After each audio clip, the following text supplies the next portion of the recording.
पश्चिम बंगालच्या विधानसभा निवडणुकीत भाजपने 207 जागा मिळवून दणदणीत विजय मिळवला। इतिहासात पहिल्यांदाच पश्चिम बंगालमध्ये भाजपची सत्ता येते। मात्र तृणमूल काँग्रेसच्या अध्यक्षा ममता बॅनर्जी यांनी आडमुठी भूमिका घेत पश्चिम बंगालच्या मुख्यमंत्रीपदाचा राजीनामा देणार नाही असा पवित्रा घेतलाय। त्यामुळे नवा घटनात्मक पेच या ठिकाणी निर्माण होऊ शकतो असं बोललं जात आहे। पश्चिम बंगालच्या मुख्यमंत्री ममता दीदी हे सतत पश्चिम बंगालमध्ये 15 वर्ष त्यांचा पक्ष राज्य करत होता। त्यामुळे पक्षाचा पराभव झाल्यानंतर त्याचा फटका एवढा मानसिकतेवरती होऊ शकतो याची मला कल्पनाच नव्हती।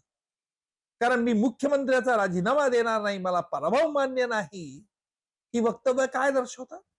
ही वक्तव्य आपल्या कार्यकर्त्यांना, तृणमूलच्या कार्यकर्त्यांना भाजप पक्षाच्या विरुद्ध प्रोत्साहित करायचंय का? कायदा व सुव्यवस्था पश्चिम बंगालमधले बिघडायची आहे का?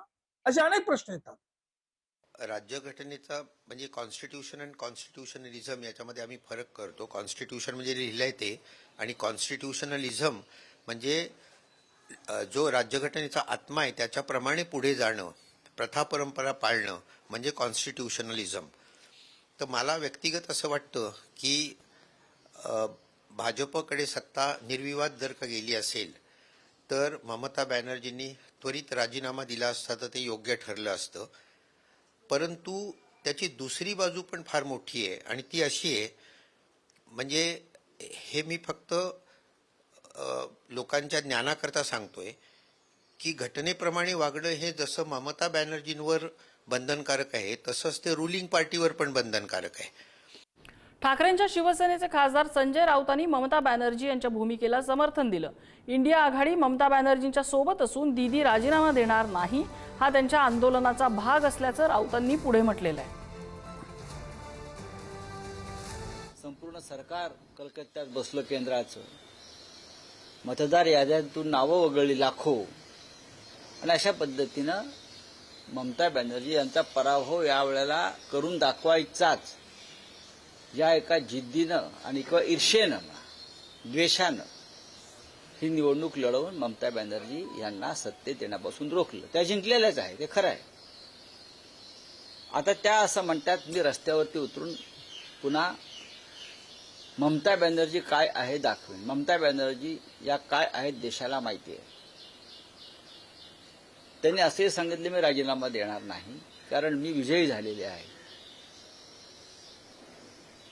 मी राजीनामा देणार नाही हा त्यांच्या आंदोलनाचाच एक भाग आहे। आणि याचाच अधिक विश्लेषण करण्यासाठी आपल्यासोबत माजी विधिमंडळ सचिव अनंत कळसे आहेत। कळसे सर, ममता दीदींनी जर राजीनामा दिला नाही तर पेच कसा निर्माण होईल आणि तो सोडवण्यासाठी काही उपाय आहेत का? नाही, यामध्ये काही संसदीय पेच किंवा घटनात्मक पेच असं काही नाही आहे।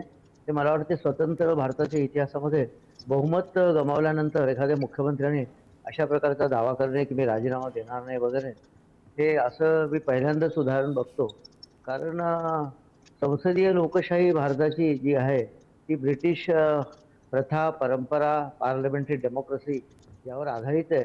आणि या पार्लमेंटरी सिस्टीम ऑफ गव्हर्नमेंटप्रमाणे एखाद्या पक्षाने किंवा मुख्यमंत्र्यांनी बहुमत गमावल्यानंतर त्याला राजीनामा द्यावाच लागतो।